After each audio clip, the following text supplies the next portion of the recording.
Boa noite a todos. Hoje nós estamos tendo um cheiro diferente no ar, por isso que as portas estão abertas, eu tenho dado ar, né? Porque pintamos, né, a janela e a porta. Para não ficar com aquele cheiro aqui preso, a gente abriu tudo, faz parte, né? Bom, vamos dar início ao nosso trabalho do livro Gotas de Esperança, de Lorival Lopes. Use a força de vontade. Você tem muita força escondida, sem uso. Essa força quer sair de você, exercitar-se, agir. Deus lhe a deu para isso. Não a deixe ficar parada, estagnada. Deseje coisas boas e as ponha em prática sem vacilações. Dirija a vontade para alguma coisa que ajude alguém. Essa ajuda sempre volta a você sob formas diversas. Deus assim constituiu. Confie nisso e faça bom uso da força da vontade que você tem. Tudo melhora ante a força da vontade dirigida com amor. Boa lembrança para a gente, né? Que a vontade é tudo, né? Se a gente fica parado, a gente não ora, a gente não pede, a gente não trabalha, a gente não faz nada. Não come, entra em depressão, não sei de coisa. Mas com essa vontade que Deus nos dá, nós conseguiremos realizar grandes coisas. E é ela que a gente tem que colocar em prática, né? Então vamos agradecer a Deus esse momento. Obrigado, Senhor, por podermos estar aqui, junto de Ti, entre amigos, encarnados e desencarnados, recebendo essas bênçãos, todo esse manancial de carinho, de amor que os nossos amigos espirituais nos devotam, que possamos retribuir também com o nosso carinho, com a nossa vontade de ajudar a todos que estão aqui, encarnados e desencarnados. E assim, Senhor, em Teu nome, em nome de Deus, que possamos dar início à nossa palestra de hoje com o nosso querido Mateus, que vem sempre com muito carinho lá de longe, para trazer a nossa mensagem. Hoje vamos falar sobre a gratidão dos filhos e os laços de amor.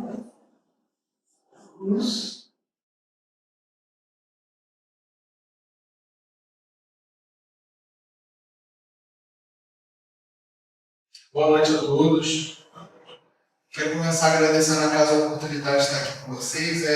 Como a nossa irmã fala, carinho, eu realmente tenho um carinho muito grande por essa casa. Eu fico muito feliz de estar aqui com vocês na noite hoje, que a gente consiga desfrutar de momentos de fato maravilhosos nessa noite. Aí eu até aproveito a oportunidade para pedir para vocês o seguinte: as tribulações da vida cotidiana, deixa lá fora, esqueça. Quando sair, vai e se preocupa de novo. Mas agora vamos nos concentrar para a gente conseguir tirar o melhor proveito do tema de hoje. Esse tema está baseado no Evangelho segundo o Espiritismo, num texto de Santo Agostinho. E eu confesso a vocês que para mim Santo Agostinho foi tão certeiro que eu busquei trazer até o mínimo de referências possíveis para que a gente pudesse trabalhar com o que o texto traz aborda de fato. Porque o Santo Agostinho não perdeu uma letra nesse texto aqui para trazer uma lição valorosa para a gente. Porque quando a gente entende a questão da ingratidão dos filhos, geralmente a gente acompanha ao ver tanto isso acontecendo conosco como com alguém próximo, no nosso círculo familiar, o sentimento que nos acompanha é o sentimento de revolta. Porque a gente vê às vezes um pai e uma mãe dedicado ao filho, à filha, e não recebe em troca o amor e o devotamento que deveria ter sido consequente ao zelo dispensado a esse filho ou a essa filha, e a gente se revolta, a gente pensa assim: não, isso não é justo, não era para ser dessa forma. Eu acho interessante, fico feliz por ter essa oportunidade de tirar algum proveito dessa experiência. Eu, como círculo familiar, passei muito recentemente por uma situação de ingratidão aos filhos. E eu confesso a vocês que o meu primeiro sentimento foi de revolta mesmo. Confesso a vocês. Eu, como sou espírito inferior, já deixo claro para vocês que qualquer coisa positiva que saia daqui não é meu, tá? São os nossos irmãos espirituais. Porque eu, no momento deste tema, me revoltei, confesso a vocês. Poderia mentir aqui, ainda mais diante de amigos. E é interessante que a única coisa que me fez escapar desse sentimento foi eu me agarrar nos conceitos da doutrina. Porque quando a gente se revolta, ou quando a gente não entende uma situação da vida, o ideal não é a gente se manter num sentimento de revolta, ou então se manter num estado de irritabilidade. Não. O ideal é a gente procurar se socorrer no que a razão pode nos trazer. Porque a doutrina espírita pode até não ter resposta para tudo. Pode até não apresentar uma solução imediata para os fatos da vida, mas vai te apresentar um caminho. Sem sombra de dúvidas, o caminho será revelado. Porque essa doutrina se assenta na base cristã, na doutrina de Jesus. Jesus é o nosso modelo. Ele exemplificou para a gente absolutamente tudo. Então a gente pode se socorrer nela para encontrar um caminho. E aí observem só como é que o Santo Agostinho começa o texto dele. A ingratidão é um dos frutos mais diretos do egoísmo. Revolta sempre os corações honestos, mas a dos filhos para com os pais apresenta caráter ainda mais odioso. É em particular desse ponto de vista que vamos considerar para analisar as causas e os efeitos. Também nesse caso, como em todos os outros, o Espiritismo projeta-luz sobre um dos grandes problemas do coração humano. E aí o que a gente deve entender nessa primeira parte é o seguinte: é evidente que, do ponto de vista material, quando a gente olha a ingratidão, a tendência é a gente repudiar aquele ato. Mas qual o problema da gente fazer isso? E, eu digo mais, o problema não é só com a ingratidão, é com qualquer vício. Qual o problema da gente fazer isso? O problema é que quando a gente repudia um ato negativo de uma pessoa, a gente não abre espaço para poder colher ela.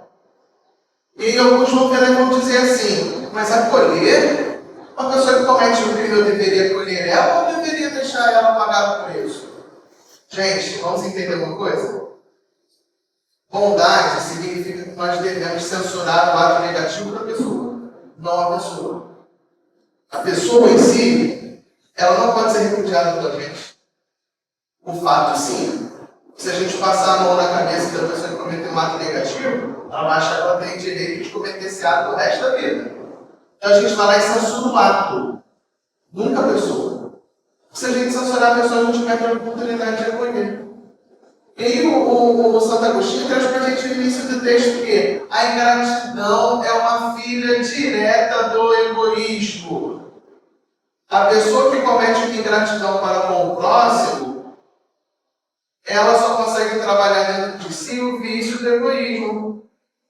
E diante de uma pessoa que age com os impulsos das paixões menos dignas, nós não deveríamos nos revoltar. O entendimento deveria ser: essa pessoa cometeu esse ato porque, infelizmente, ela ainda trabalha no padrão do vício do egoísmo. E quando a gente compreende isso, fica mais fácil. Porque é muito fácil a gente, na posição em que a gente se encontra fora do problema enfrentado, do drama moral enfrentado por aquele que agride, é muito fácil a gente apontar um dedo e criar uma sentença inapelável na nossa cabeça de: essa pessoa não presta. Quando a doutrina traz para a gente a seguinte ideia: nós iremos progredir e um dia chegaremos ao estado de perfeição moral. Aí é muito fácil eu criar uma sentença inapelável na minha cabeça e nunca mais dar uma chance para aquela pessoa nessa encarnação se reformar comigo. Isso é mais do mesmo, é o que a gente geralmente faz. Saiu na rua, viu uma pessoa que virou uma antipatia, o santo não bateu, que essa é a frase que a gente coloca, fechou. O santo não bateu, acabou, quero distância. Isso é o que a gente geralmente faz. E aonde fica o preceito de Jesus de amar os nossos inimigos? Que a gente vai entender aqui durante o texto de Santo Agostinho, que por vezes a ingratidão dos filhos, ela é, claro, voltada, sentada no egoísmo do filho, mas por vezes aquilo ali é o mundo de experiências em vidas anteriores e que esses espíritos eram concorrentes, eram rivais. Eu não quero usar a palavra do Bíblia, eu acho muito forte, mas eram rivais, eles rivalizavam. Aí, diante de um drama pessoal desse, será que eu de fato tenho o direito de criar um ódio em face do outro, com que ele está enfrentando essa ignorância do bem? Isso é uma reflexão que a gente deve fazer. Não só com relação à ingratidão, mas com todos os vícios. E isso, gente, não é aquela ideia de eu tenho que acolher aquele que comete ato errado e proteger ele, não. Repito, isso que é para a gente não cair nesse extremo. Não é acolher o erro, é acolher o indivíduo que cometeu o erro, porque o estado de perfeição dele, assim como o nosso, é transitório. O dia vai passar. Ele prossegue então Santo Agostinho dizendo assim: quando deixa a terra, o espírito leva consigo as paixões ou as virtudes inerentes à sua natureza e se aperfeiçoa no espaço ou permanece estacionário até que deseje receber a luz. Muitos, portanto, se vão cheios de ódios violentos e de insaciados desejos de vingança. E alguns dentre eles, porém mais adiantados que os outros, é dado entreveja uma partícula da verdade. Apreciam, então, as funestas consequências de suas paixões e são induzidos a tomar resoluções boas. Compreendem que, para chegarem a Deus, uma só é a senha: caridade. Ora, não há caridade sem esquecimento dos ultrajes e das injúrias. Não há caridade sem perdão, nem com o coração tomado de ódio. Você está puxando trouxe a gente agora para um outro baque importantíssimo. Porque, primeiro, a gente deve ter esse entendimento. Quando a gente desencarnar, nós não iremos virar santos. Quando a gente desencarnar, a gente não vai melhorar, a gente vai melhorar aqui. Carnal. Quando desencarnar, a gente vai passar por mundo dos espíritos com os mesmos pendores, com os mesmos vícios, as mesmas paixões que nós hoje temos aqui no plano material. Desencarnou não tem jeito, a gente vai continuar com a mesma identidade que nós temos aqui. E o que acontece com alguns dos nossos irmãos? Eles vão desencarnar com uma quantidade muito grande de rancor, de ódio, de ressentimento no coração. E aí, um abençoado espiritual vai lá e mostra para esse indivíduo: olha, eu sei que você quer se vingar, mas se você tomar esse caminho, muito provavelmente você vai sofrer ainda mais. Isso geralmente acontece no atendimento fraterno dos desencarnados das reuniões mediúnicas.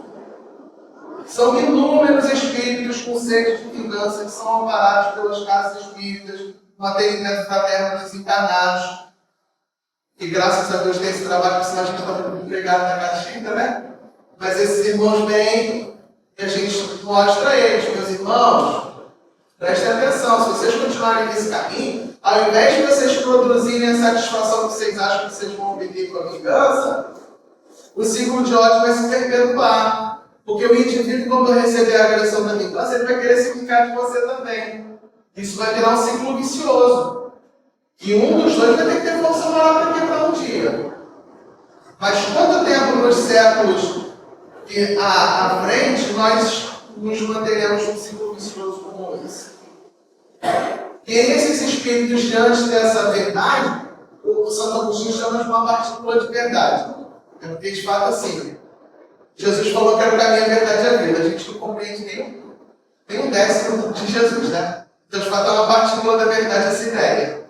Porém, para a gente é uma verdade não. E aí, o que esses espíritos fazem? Realmente eu não posso continuar com esses atos, senão eu irei sofrer ainda mais. Só que tomar consciência de que na frente terá uma consequência negativa se promover a vingança, por vezes não basta. Quem aqui já sentiu raiva, ódio, sentimento de vingança para com o outro e tentou vencer isso, sabe que só pensar que a vingança é ruim não basta. O que o espírito faz? Durante muito tempo, ele trabalha com preces, com fortalecimento, com conhecimento, para que ele consiga interiormente acalmar esses sentimentos e ter uma mínima oportunidade de ver, para depois conviver com aquele espírito que lhe feriu. Demanda tempo, um esforço muito grande. Por quê? Não há possibilidade de se alcançar a salvação sem caridade.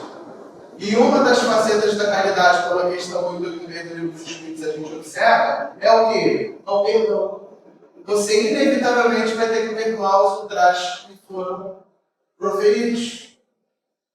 Para isso, há uma dosagem muito grande de vontade. Eu até achei, vocês sabem que o acaso não existe, né? A página da abertura falou sobre o quê? Sobre vontade. Para quê? Para me facilitar na hora da palestra. Olha como é que os mentores são legais comigo, né? Para me facilitar. Viu o que o nosso irmão falou? Dorival aqui no início do trabalho aqui, texto de abertura. A gente tem uma força escondida dentro de nós que é enorme. Escondida por quê? Porque é difícil de achar? Não. Escondida porque a gente geralmente não utiliza. Porque é a vontade. Eu digo a vocês com uma tranquilidade porque isso é muito simples. Entendam. Eu consigo ser um espírito perfeito a hora que eu quiser. Vai demorar um tempo para eu alcançar essa posição, tá? Mas se eu empregar boa vontade, a hora que eu quiser empregar essa boa vontade, eu vou chegar lá. Sem sombra de dúvidas. E até se eu não quiser empregar essa boa vontade, a vida vai me arrastar para um lado, para o outro, até que eu tenha essa boa vontade, tá? Que ninguém fica órfão de oportunidades de crescimento, não. Até porque eu acho interessante a gente entender o seguinte: moralmente a gente até pode estacionar, mas intelectualmente, toda encarnação a gente evolui. Toda. Vamos lá, esse aparelho tem o quê? 50 anos que ele foi criado? Menos, né? Menos. Concordo comigo que a maioria de nós, quando estávamos na encarnação anterior, não tínhamos contato com essa tecnologia? Não tínhamos. Então a gente já evoluiu intelectualmente só de ter contato com essa tecnologia aqui no plano material. E onde o progresso intelectual ele vai arrastar o progresso moral. Então a gente vai evoluir inevitavelmente. Mas se a gente empregar boa vontade, a gente chega lá mais rápido. E é isso que o nosso irmão está falando. Esses espíritos, quando ele toma nota dessa parte da verdade, eles são obrigados a entrever a ideia de que eles terão de ter caridade com esses irmãos que ofenderam a ele. E caridade em qual faceta? Do perdão. Sei que é difícil, mas é assim. Não basta a gente só entender que tem que fazer caridade, a gente tem que praticar. Porque só praticando é que a gente realmente aprende. Então ele prossegue no texto aqui, trazendo para a gente. Vou até aproveitar a oportunidade para falar isso logo, deixar ele para o próximo, mas eu vou aproveitar um pouco. Diferente do que geralmente a gente pensa, perdão não é esquecimento, tá? Eu já digo isso porque eu tenho certeza que vocês ficam pensando assim: é impossível eu não esquecer que fulano está falando mal de mim. Eu também penso assim, tá? E realmente é impossível a gente esquecer que alguém cometeu um ato negativo contra nós. Nosso cérebro foi criado para que a gente lembre. Senão a gente não guardaria nem a ofensa que nos proferiram, nem as coisas positivas que nos foram dadas. Agora, o problema da ausência do perdão é o ressentimento. Quando eu olho a pessoa, eu sinto ressentir. É sentir novamente. Eu sinto novamente aquela ferida aberta que a pessoa causou em mim. Isso é o problema de não se trabalhar com perdão. Porque todas as vezes em que eu olhar aquela pessoa e a ferida estiver aberta, eu entrarei numa zona conflituosa, num padrão negativo, darei asa à possibilidade tanto da vingança quanto de uma depressão, de uma ansiedade, de uma melancolia que nós não nascemos para sentir. Deus, quando criou a gente, Ele não criou a gente para ficar depressivo, ressentido, infeliz, não. Ele criou a gente para ser feliz. O problema é que a nossa ignorância do bem faz com que a gente se afaste um pouco da felicidade. Mas Ele criou a gente para trabalhar com o padrão da felicidade. Por isso que tem que ser empregada a boa vontade. Então, o perdão não é esquecimento da ofensa. O perdão é você ressignificar aquela ofensa que me proferiram. De modo que quando eu olhar novamente aquela pessoa, eu vou lembrar do ato que ela cometeu comigo, mas eu não vou sentir novamente aquela angústia, aquela dor, aquele sofrimento que me foi causado.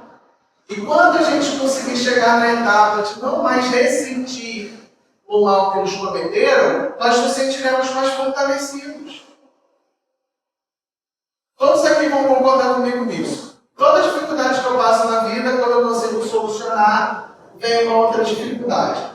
Se essa dificuldade que vier, ela foi igual ou menor àquela que eu superei, eu viro e falo assim, não, pode deixar comigo que isso aí eu te ajudo. Não é segredo demais? Sabe por que é mole? Porque a gente já teve a experiência de passar. Então, toda dificuldade que eu resolvo, eu saio fortalecido. Agora, gente, eu vou falar uma coisa para vocês. Não desafia a vida não, porque a providência divina é muito, mas muito criativa, tá? Não fica assim, eu venci essa, pode ver a próxima dificuldade, não, que eles são criativos, eles vão te mandar uma comunidade. Cuidado. Eu já experimentei essa ideia e não foi legal. É melhor orar para você ter força, passar pela dificuldade, você falar assim, não, pode ver a dificuldade que eu mato no peito. Mata não, tá? Avisando. E aí prossegue então o nosso irmão Santo Agostinho dizendo: então, mediante inaudito esforço, conseguem tais espíritos observá-los a quem eles odiaram na terra. Ao vê-los, porém, a animosidade se desperta no íntimo, revoltam-se a ideia de se perdoar, e ainda mais a de abdicarem de si mesmos, sobretudo a de amarem o que lhes destruíram, que são os haveres, a honra, a família. Entretanto, abalado fica o coração desses infelizes. Eles hesitam, vacilam, agitados por sentimentos contrários. Se predomina a boa resolução, oram a Deus, imploram aos bons espíritos que lhe deem forças no momento mais decisivo da prova. E aí, aqui eu sou obrigado a trazer um exemplo. Vou trazer um exemplo famoso, que é para ficar fácil de todo mundo compreender. Acredito que todo mundo aqui observou, já leu aquele livro Missionários da Luz do nosso irmão André Luiz. Lá como um caso de um processo de planejamento e um processo de encarnação de um espírito. Só que a gente vai se lembrar o seguinte, esse espírito que era do Edmundo, quando ele ia encarnar, ele antes de passar por esse processo, ele teve que convencer aquele espírito que seria o seu pai de aceitar o encargo dele como filho, e eles eram rivais. Olha a dificuldade.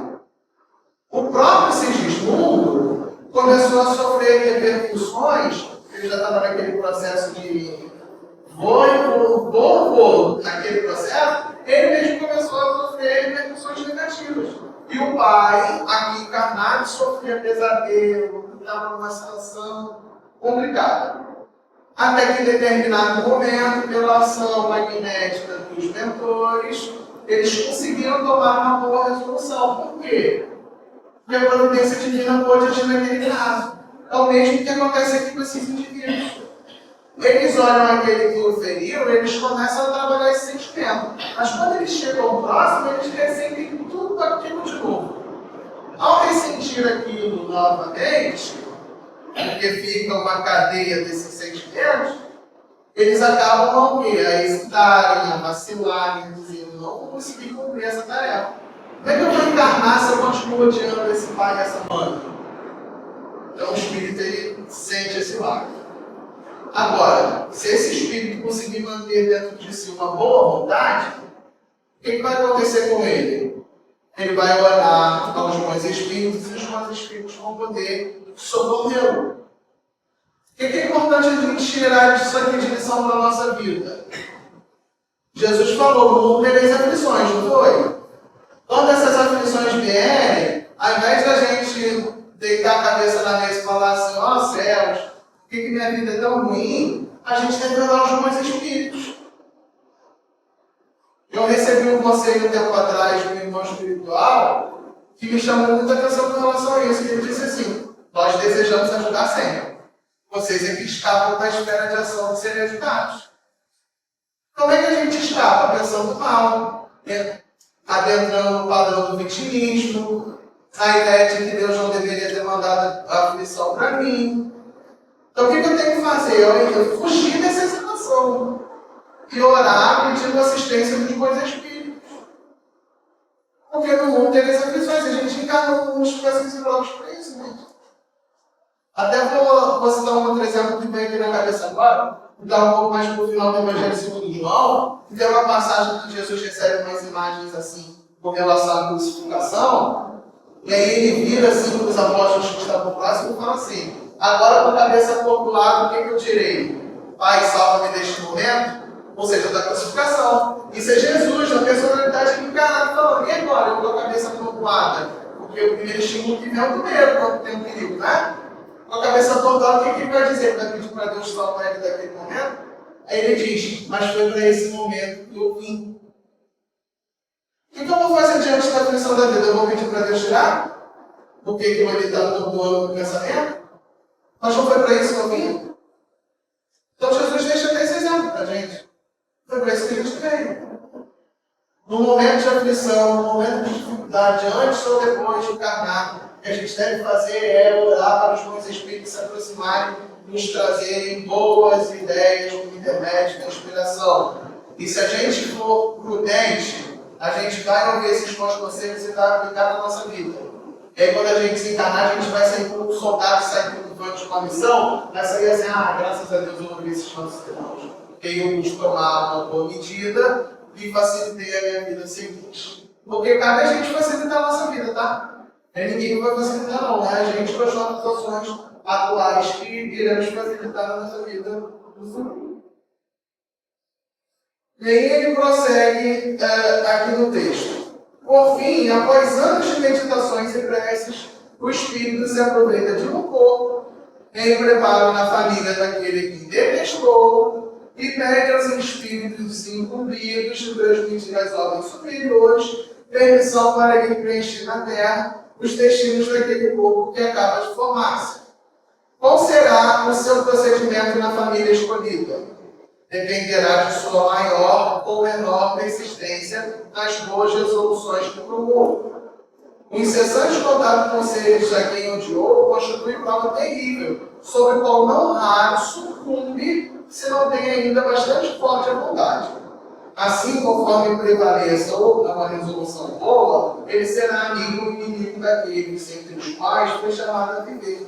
É como se explicam esses ódios, essas repulsões instintivas que se notam da parte de certas crianças e que parecem justificáveis.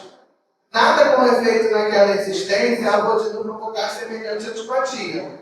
Para se lhe apreender a causa, é necessário se torna volver o olhar ao passado. Então, veja só, depois de ele tomar contato com esses irmãos a quem ele detesta porque causaram uma dor para ele no passado, é que vem a possibilidade dele encarnar no seio familiar desses irmãos.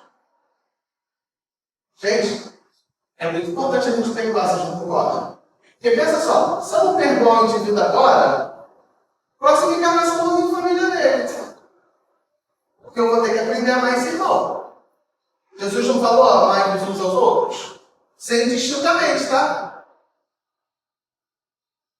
Imagina a situação, eu estou lá evoluindo, no processo encarnatório, aí desencarnado, olha assim: olha, eu vou chegar no mundo mais adiantado, eu preciso encarnar com um espírito que eu detesto, para eu ter que resolver o problema desse indivíduo. Porque é com esse indivíduo que eu vou provar que eu realmente aprendi a amar a todas as criaturas. Aí você vai lá e encarnar no seio familiar daquela pessoa. Aí, Santo Agostinho falou que é uma prova terrível você ter contato constante com aquele que te fez no passado. Aí é melhor você perdoar já. Se você tiver força para fazer isso, é melhor você passar por essa prova terrível de encarnar no seio familiar daquelas pessoas a qual você detesta. E isso também é a principal causa pela qual a gente vê uma criança, às vezes, rejeitar o pai ou a mãe. E a gente fica assim. E às vezes nem é só o pai e a mãe, não. Às vezes é um tio, uma tia, um primo, quer que seja. A avó, o avô. Aí você fica assim: olha essa criança, 3, 4 anos de idade, rejeita tanto esse familiar assim. De onde será que isso saiu? Irmão, se não saiu da vida presente, saiu da vida passada. Só pode ter certeza disso. É igual a aflição. A aflição, se você não tiver nessa encarnação, você tiver na passada. É o mesmo esquema. Só que a gente deve seguir a receita que os bons espíritos nos trazem quando trata das simpatias e antipatias terrenas lá no mundo dos espíritos. Aquele que já tiver um acréscimo de bondade no coração, ao reparar uma antipatia com outro espírito, deve trabalhar o quanto for possível para reduzir essa antipatia. Aí vocês vão falar assim, mas era criança de 4, 5 anos, mas aquele espírito é velho, pode ter certeza. Aquele espírito encarna muitas vezes. Ele, enquanto identidade espiritual, pode ativar a vontade desde um pouquinho de 4, 5 anos para trabalhar a compreensão e depois, quem sabe, compreendendo, conseguir alcançar uma fé. Mas isso é o espírito ativando a potência da alma da vontade. A gente precisa ativar essa potência na alma. Senão a gente não chega em lugar nenhum. Alguns vão dizer assim, mas eu não fiz tal situação por minha vontade, foi o outro que me obrigou. Negativo. Você teve vontade de atender a obrigação e o chamado daquela pessoa. Porque nós somos capazes de romper qualquer condição do Estado. Sejam sociais, sejam familiares, nós somos capazes de fazer isso. Então não vem dizer que o outro te obrigou a tomar uma ação, que não foi. Você que sente vontade a ceder à imposição do outro. Você teria força de vontade para não ceder igual a outra pessoa. A gente deve compreender isso, porque nós não somos vítimas. Nós somos autores da nossa própria vida espiritual. Eu repito, mesmo que encarnado, seja um corpo pequeno, um espírito que está ali, um espírito já com experiência e com vontade. Porque para chegar no mundo de expiações e provas, você tem que ter passado por um mundo mítico antes. Então você tem alguma experiência, alguma bagagem que você tem. Então você tem já o suficiente para conseguir ativar sua vontade de avançar. E ele prossegue então no texto.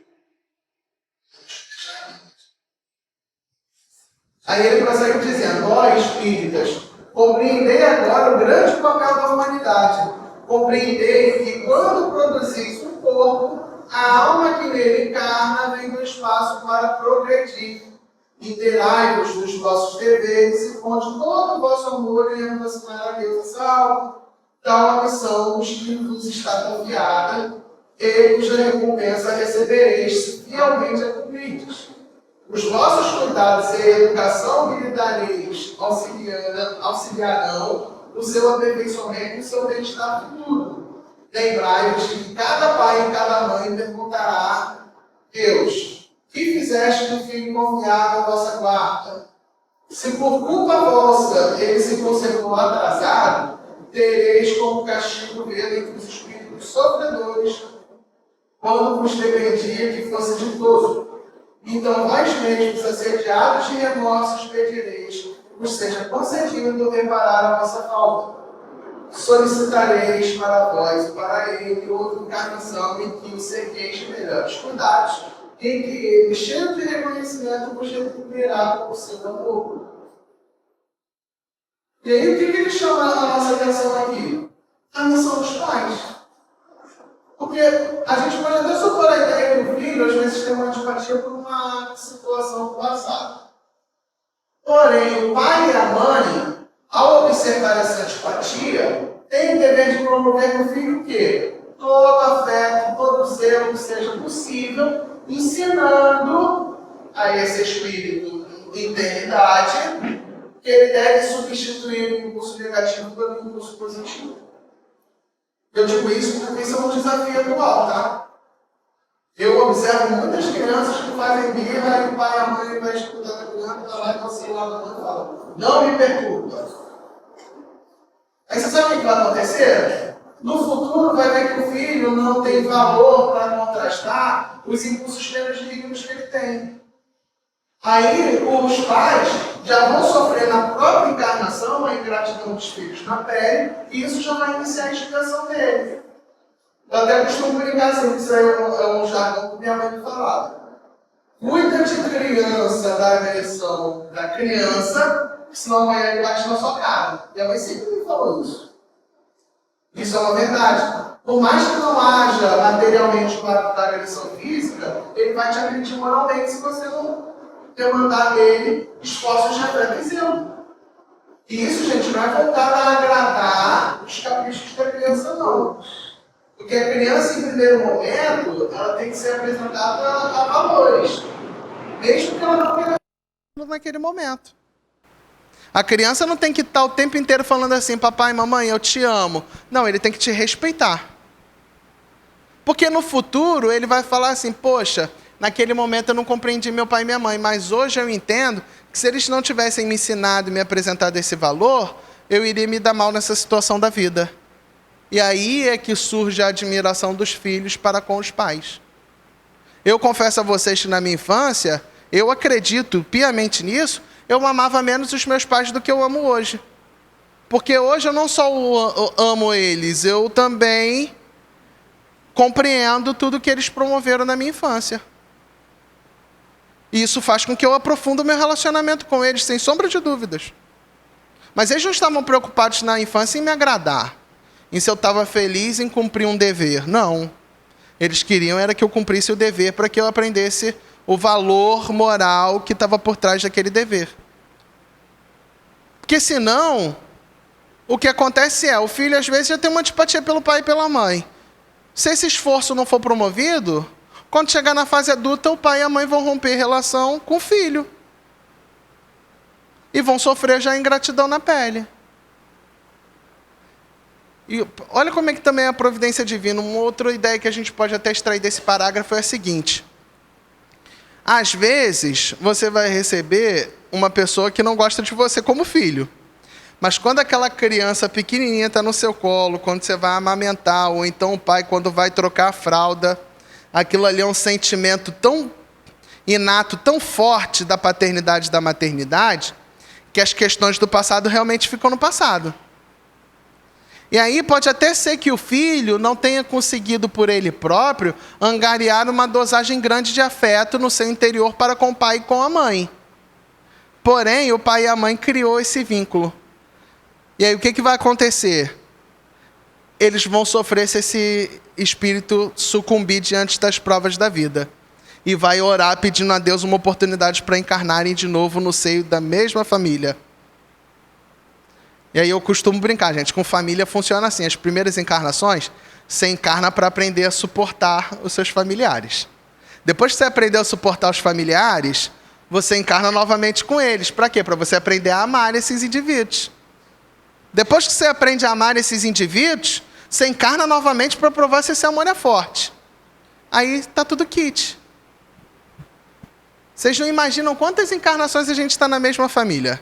Inúmeras. Queira nem pensar não, que você vai pensar no tempo que você já perdeu fora da perfeição espiritual que você poderia ter alcançado se você tivesse tido boa vontade no passado. Mas inúmeras encarnações a gente está no mesmo seio familiar. E aí a gente às vezes ainda observa a frase assim dentro da família. Próxima encarnação não quero encarnar com você de novo não. Ih, irmão, isso é uma sentença que você está assinando para encarnar de novo com esse indivíduo. Porque se você ainda não suporta isso, você vai ter que passar pelo processo de suportar, amar e fortificar esse laço de amor. Não tem jeito. Por isso que o melhor caminho é você de boa vontade abrir o coração para Jesus, para a influência espiritual dele entrar e você buscar amar essa criatura. Porque um dia você está destinado a amar. Do mais criminoso na face da terra ao espírito mais bondoso que aqui está encarnado, você vai ter que amar todos. Melhor você começar pelos familiares. E aí ele prossegue no texto. Não escorraceis, pois, a criancinha que repele sua mãe, nem a que vos paga com ingratidão. Não foi o acaso que fez assim e que vô-la deu. Em perfeita intuição do passado se revela, do qual podeis deduzir que um ou outro já odiou muito ou foi muito ofendido, que um ou outro veio para perdoar ou para expiar. Mães, abraçai o filho que vos dá desgostos e dizeis com vós mesmas, um de nós dois é culpado. Fazei-vos merecedoras dos gozos divinos que Deus conjugou à maternidade, ensinando aos vossos filhos que eles estão na terra para se aperfeiçoar, amar e bendizer. Mas, muita dentre vós, em vez de eliminar por meio da educação os maus princípios inatos de existências anteriores, entretêm e desenvolvem esses princípios por uma culposa fraqueza ou por descuido. E mais tarde o vosso coração, ulcerado pela ingratidão dos vossos filhos, será para vós já nesta vida o começo da expiação. Aí o que Santo Agostinho está falando? Percebeu essa situação de antipatia? Trabalha para cortar do início. Se você não conseguir fazer com que o filho te ame, explica para ele que pelo menos ele tem que bem dizer a vida e buscar se aperfeiçoar. Porque pode ser que naquela encarnação aquele espírito não aprenda a te amar, a te suportar. E tudo bem, outras oportunidades terão para o futuro. Mas se ele na vida dele já tiver recebido a ideia da virtude, do bem dizer, do buscar se aperfeiçoar, analisar o íntimo para melhorar, nas outras esferas da encarnação daquela criança, quando na fase adulta, ele vai lograr êxito e numa próxima encarnação a situação já estará mais abrandada, porque ele já terá dentro de si uma sensibilidade maior, uma suscetibilidade a amar aquele a quem ele odiava no passado. Mas isso necessita esforço de educação, gente. Não dá para você achar que você concebeu uma criança no mundo e você não vai ter o esforço de cuidar dela, de educar. E eu sei que hoje em dia educar está difícil, né? Porque tem o celular, tem o YouTube, aí a criança pega informação de tudo quanto é lado. Aí você tem que ter um cuidado muito grande com o que a criança está sendo exposta. A concorrência com os valores que os pais tentam passar é muito grande, com outros valores negativos que a gente observa na rede social. Eu compreendo isso tudo. É difícil. Mas Deus não dá para a gente um fardo maior do que a gente não possa carregar. A gente tem de se esforçar. Porque se você se esforçar, no futuro, quando a ingratidão lhe bater a porta, porque pode acontecer, você estará com a consciência tranquila de que você fez tudo que você podia fazer. O problema é quando você olha para o passado e diz assim, eu falhei, eu não deveria ter feito dessa forma. Aí vai ser doloroso, já vai iniciar a expiação naquela própria encarnação. Por quê? Porque existem causas atuais das aflições. Lembra do capítulo 5 do Evangelho segundo o Espiritismo? As causas são atuais ou anteriores. Isso vai ser uma causa atual da aflição. Você já vai sentir na própria encarnação. Isso, quando a gente não observa, existem muitas obras subsidiárias que são romances, que apesar de serem romances não têm desprestígio doutrinário, quero deixar isso claro, que nos exemplificam isso. Serve para a gente tirar a lição. Às vezes a mãe alimentou no filho aquele impulso do ciúme, ou aquele impulso do egoísmo, e se entreteve com aquilo. A mãe e o pai, tá? Quando eu digo mãe, é mãe e pai. Às vezes incentivou esse impulso negativo. Aí quando chega na fase adulta, o que o filho reproduz? Esse impulso negativo.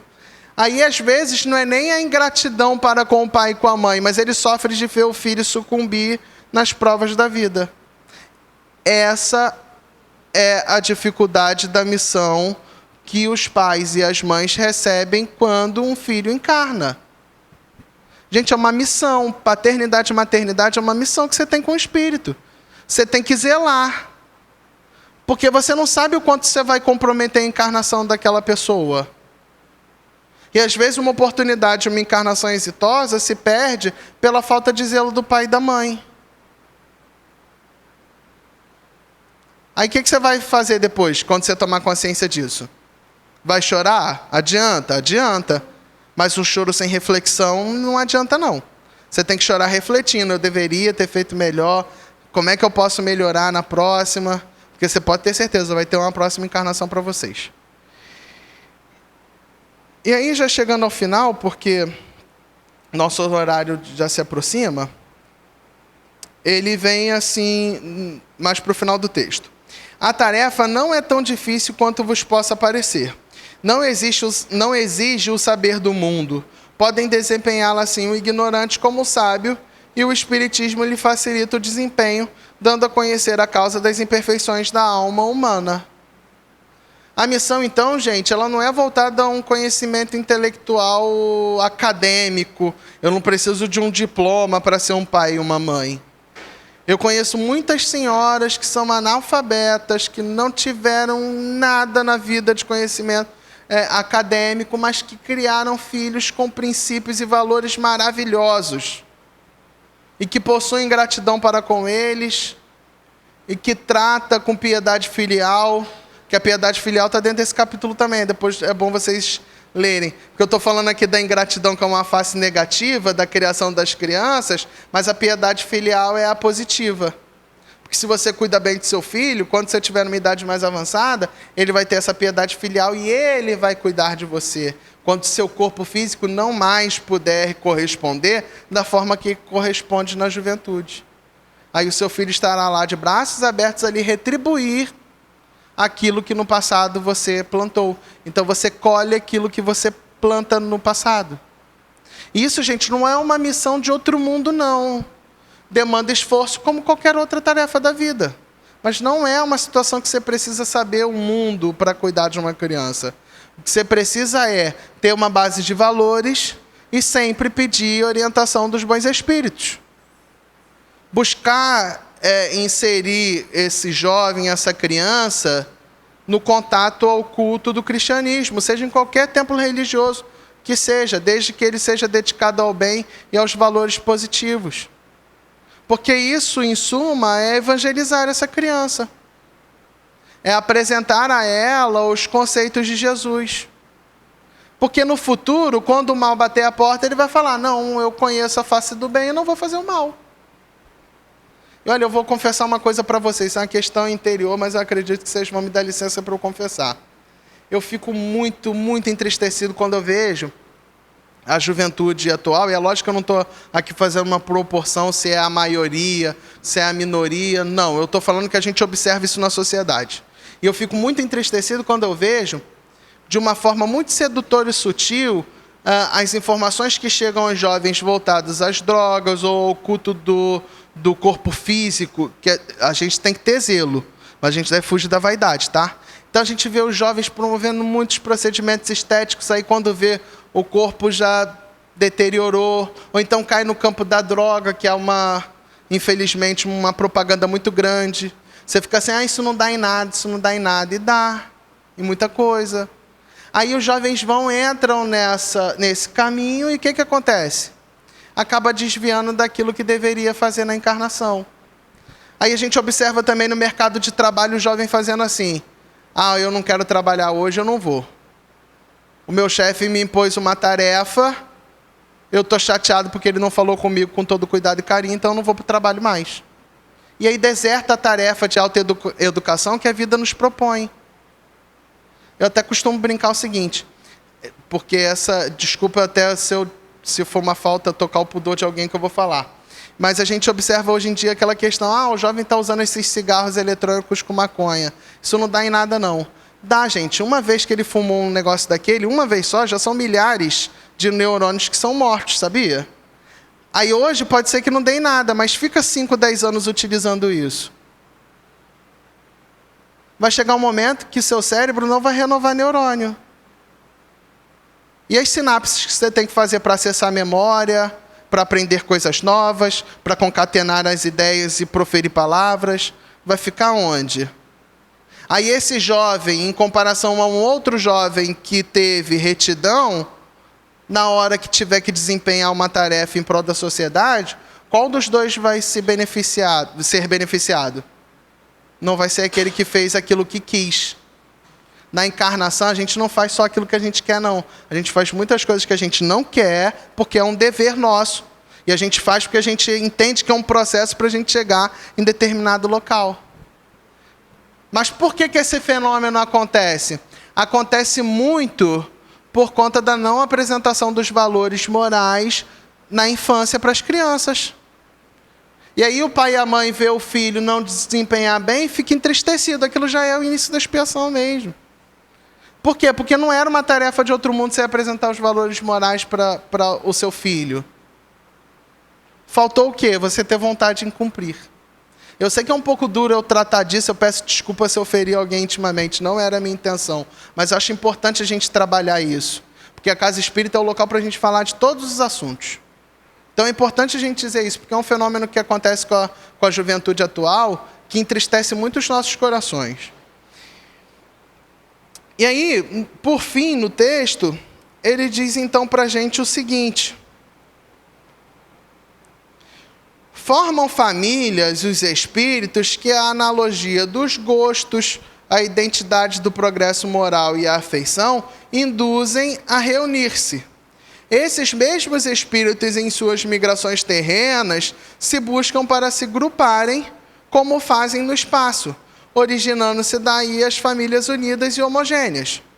Se nas suas peregrinações acontecem de ficarem temporariamente separados, mais tarde tornam a encontrar-se, venturosos pelos novos progressos que realizaram. Mas, como não lhes cumpre trabalhar apenas para si, permite Deus que espíritos menos adiantados encarnem entre eles, a fim de receberem conselhos e bons exemplos, a bem de seu progresso. Esses espíritos se tornam, por vezes, causa de perturbação no meio daqueles outros, o que constitui para estes a prova e a tarefa a desempenhar. Então percebam, como é que a família se forma no plano espiritual? Pela identidade de gostos, pela afeição. E nós temos uma família lá na espiritualidade muito mais numerosa do que aqui material, a qual nós devotamos todo o nosso afeto, todo o nosso amor. Mas pode ser que nessa encarnação eu esteja num seio familiar que é estranho a mim. E a minha parentela espiritual está lá ou desencarnada ou está numa outra encarnação distante de mim. Por que isso acontece? Porque eu tenho que trabalhar com aquelas pessoas a quem ainda me causa uma estranheza por algum motivo do passado. E pode acontecer também de eu encarnar no seio homogêneo de uma família que eu já tenho afeição, mas um dentre os meus familiares seja esse estranho. Por que esse indivíduo veio? Veio para perturbar a família? Não. Veio para que essa família estruturada pudesse amparar esse espírito que precisa se desenvolver. E vocês concordam comigo que toda família tem ovelha negra? Toda família tem ovelha negra, não tem? Tem. Aí o que você vai fazer com a ovelha negra? Expulsa esse indivíduo da família, deserda ele? Não. Se esse indivíduo foi colocado dentro do meu seio de família aqui material, consanguínea, o que eu tenho que fazer é acolher. Ah, mas dá trabalho, é difícil. O indivíduo arruma cada peça, vai lá e orienta ele. Quantas vezes forem necessárias, sem passar a mão na cabeça. Que a gente confunde bondade com ser bonzinho. Não passa a mão na cabeça, censura o ato. Deixa ele passar pelas consequências do ato dele. Mas esteja do lado dele para amparar com bons conselhos e com o ombro para ele chorar. Porque aí quando acabar essa encarnação, ele vai ter recebido bons exemplos aos quais ele vai aplicar na família de identidade, de afeição e de gostos que ele tem da parentela espiritual dele quando encarnar numa próxima existência corporal. E você terá ajudado esse indivíduo a criar uma encarnação futura menos penosa. É por isso que a gente então encontra nos laços de família essas disparidades, essas ingratidões. Por quê? Porque isso é uma oportunidade bendita que a gente tem de se aprimorar, de autoeducação. Eu sou capaz de aprender com o outro absolutamente tudo, até o que não fazer. Importante a gente compreender isso. Que às vezes você olha para a pessoa e fala assim, essa pessoa não tem nada a me ensinar. Tem sim, porque se ele erra em tudo, observa os erros dele e não repete. Você já está aprendendo alguma coisa. Você já sabe que aquele não é o caminho. Mas não deixa de acolher e de beneficiar esse indivíduo. Porque se Deus colocou no seu seio familiar, você tem de aprender com ele, ele tem de aprender com você. Porque essa é a regra da vida. De posse disso, gente, no final, o que eu queria deixar de mensagem é o seguinte. Nas variadas situações de desajuste familiar que nós sofremos muito, o nosso ânimo nunca deve ser o de julgar, sempre o de entender o planejamento encarnatório que está ali por trás e sempre o ensejo de acolher esse indivíduo, pedindo aos mentores, aos guias espirituais que possam te promover forças para que você consiga enfrentar com resignação e obediência aquelas dificuldades. Nunca pensem assim, esse indivíduo não vai prestar para nada, porque sempre vai prestar para alguma coisa. Bendiga, não maldiga aquela pessoa. Entendendo que ela só errou porque é imperfeita, assim como eu só erro porque eu sou imperfeito. Se eu tivesse isento de pecados, eu não estava nem encarnado no mundo de expiações e provas, não é verdade? Então, se eu erro e eu quero que tenham comisseração comigo, eu vou ter comisseração com o outro. Esse é o ânimo que a gente deve ter quando a gente encontra a ingratidão no seio familiar. Porque aí, quando a gente menos percebeu, o tempo passou, a gente evoluiu, aquilo de ruim já ficou no passado, agora é só maravilha, é só felicidade, vamos compartilhar, confraternizar juntos esse amor a qual nós criamos. E aí tudo vai ser florido, tudo vai ser belo, tudo vai ser maravilhoso. Basta a gente criar esse cenário de paraíso para nós mesmos. Agora, se a gente continuar olhando a ingratidão com desprezo, com revolta, a gente vai continuar observando as trevas exteriores a qual nós observamos em nossa vida. Então, gente, em ponto, hein? Hoje eu consegui ser disciplinado. Obrigado a vocês, uma boa noite a todos, que vocês possam retornar aos lares em segurança e tranquilidade. Bem, pessoal, o que o nosso irmão, Mateus trouxe para a gente é a nossa história, ou não? É a nossa história. Toda família só muda de endereço, o pessoal fala assim, Só muda de endereço, a história se repete, E nós temos que entender, ter pé no chão, de ter esse entendimento que o nosso irmão falou. Nós estamos num planeta de provas e expiações. Quem está matriculado aqui são pessoas ainda doentes da alma. E nós somos. É ruim escutar isso? Nós somos doentes da alma ainda, De vez em quando a gente se desequilibra, de vez em quando a gente fica com raiva, De vez em quando, raramente.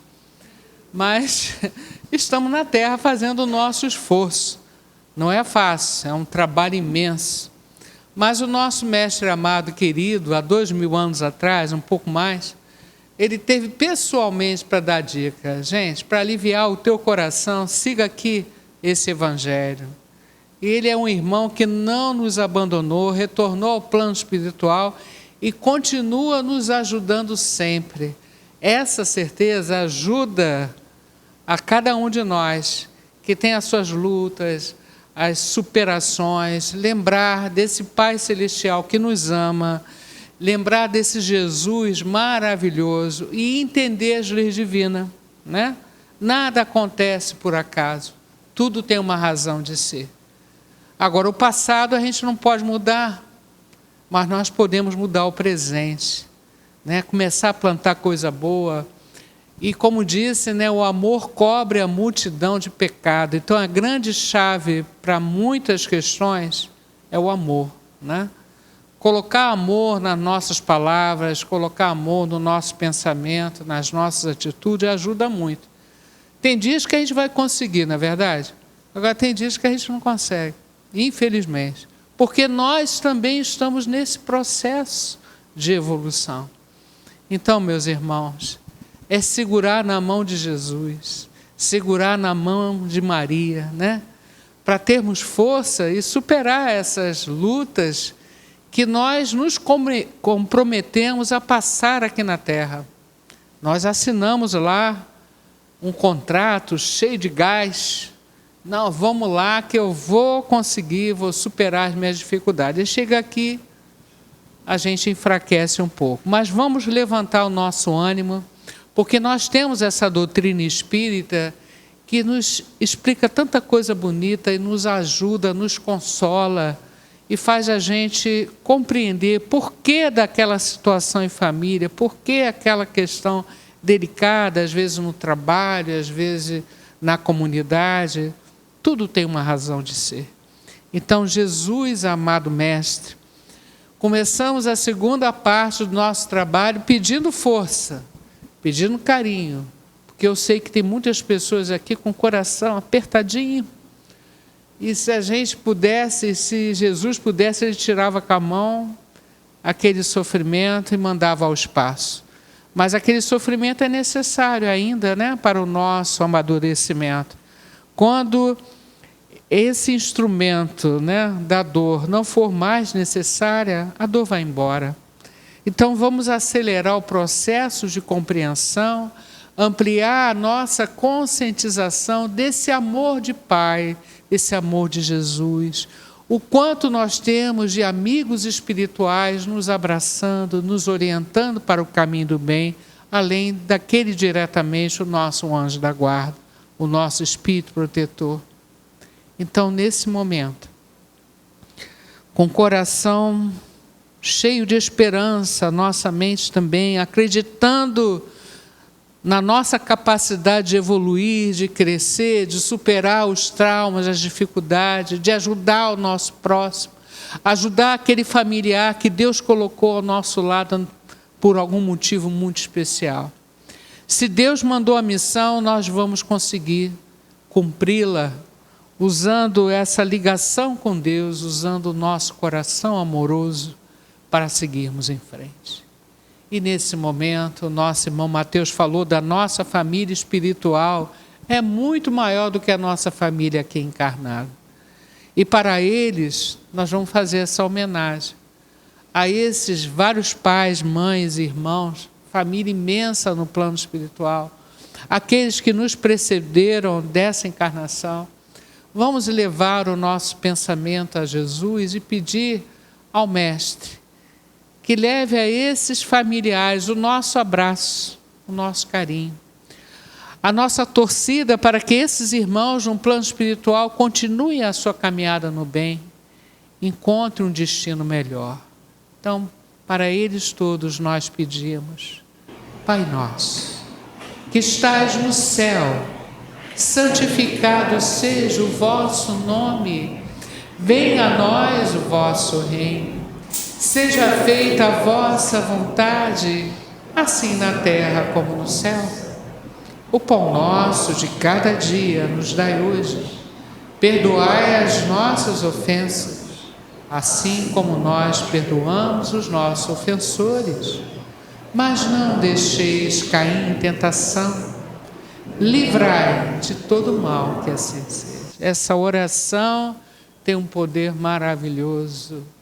Ela nos sustenta, nos ajuda no dia a dia e vai no coração daquelas pessoas que desencarnaram, os nomes que nós colocamos na caixinha de prece. Há tantos irmãos desencarnados, a casa está cheia de irmãos queridos que vieram escutar essa mensagem e nós falamos a eles: esperança, alegria, Deus nos ama sempre.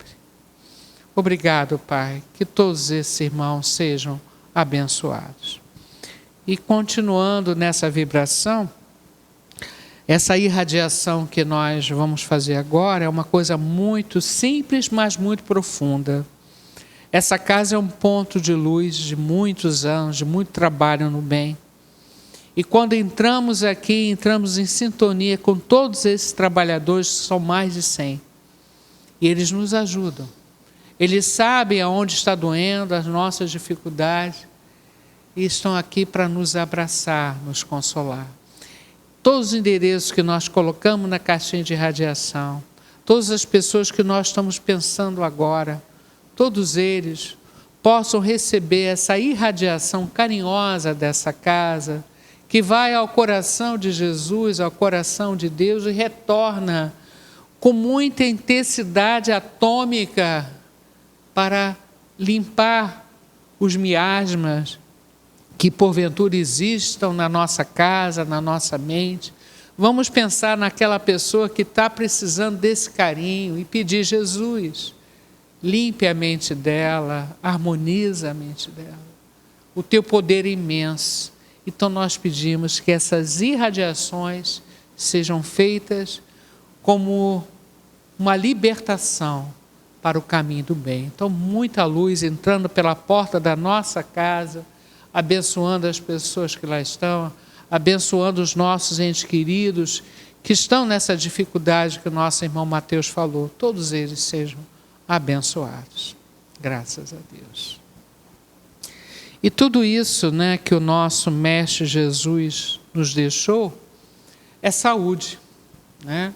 O dia que conseguirmos trazer esse evangelho para o nosso coração, para a nossa mente, e amansar as nossas atitudes, nós estaremos curados de muita coisa. O corpo é um mata-borrão. O corpo reflete as doenças da alma. E isso a ciência está chegando junto. Medicina espiritual já existe em várias universidades, estão estudando a fundo. Vários médicos estão analisando e percebendo cada vez mais a importância da reflexão, do autocontrole, da alma que está doente. E o corpo é apenas um reflexo disso, né? Qualquer doença, diabetes, hipertensão, né? Seja qual autismo, tudo isso vem da onde? Da alma, né? E nós estamos aqui para cuidar da alma. Então nós vamos pedir ao médico dos médicos, a Jesus querido, a Deus, a Bezerra de Menezes, incansável no seu trabalho de ajuda, para ajudar aqueles nossos entes queridos que estão com problemas. Ajudar também a nós, que temos as nossas lutas, dificuldades, para buscarmos o nosso equilíbrio físico, espiritual, mental. Então vamos pedir. Vamos, Jesus, passear na minha vida. Quero voltar aos lugares em que eu estive só. Quero voltar lá contigo, vendo que estavas comigo. Quero sentir teu amor a me embalar. Cura, Senhor, onde dói. Ó Mestre amado, cura cada um de nós que está aqui no plano espiritual e encarnado. Precisamos nos libertar dessas mazelas, daquilo que nos faz mal. Que teu Evangelho penetre no nosso coração e na nossa mão, na nossa mente, para nos curar, para nos aliviar. Cura, Senhor. Cura, Senhor, onde eu não posso ir. Deus, nesse momento, com certeza, olhou para nós e trouxe uma bênção especial. Que possamos fazer a nossa luz brilhar, porque a luz Deus já colocou em nós. Vamos deixar que essa luz se expanda e que dessa forma a gente possa conquistar um pouco mais de equilíbrio, um pouco mais de fé e de esperança. Obrigado a todos os amigos da equipe médica da casa, pedindo socorro para todos os endereços que nós colocamos em nomes na caixinha de visita médica, para todos que estão aqui precisando de um abraço especial. Que esse abraço aconteça e que nós, dessa forma, possamos encerrar a segunda parte do nosso trabalho com muita esperança, com muita alegria, com muita fé. Obrigado, Pai. Obrigado a todos os mentores da casa, aos amigos espirituais. Que essa luz se espalhe o máximo em torno da nossa comunidade, nos nossos lares, nosso Rio de Janeiro, nosso Brasil, a nossa terra escola querida, a todo o universo. Obrigado, Pai, por esses momentos de paz. E vamos então para a última parte, que é o momento do passe, é mais um carinho que nós vamos receber, né? Como sempre, a gente dá os nossos recados, reforçando a importância do estudo da doutrina espírita, reforçando a importância do culto do Evangelho no lar. E nós temos na nossa casa vários cursos online. Qualquer dúvida, a Beth, o Ricardo estão aí para esclarecer vocês, ok?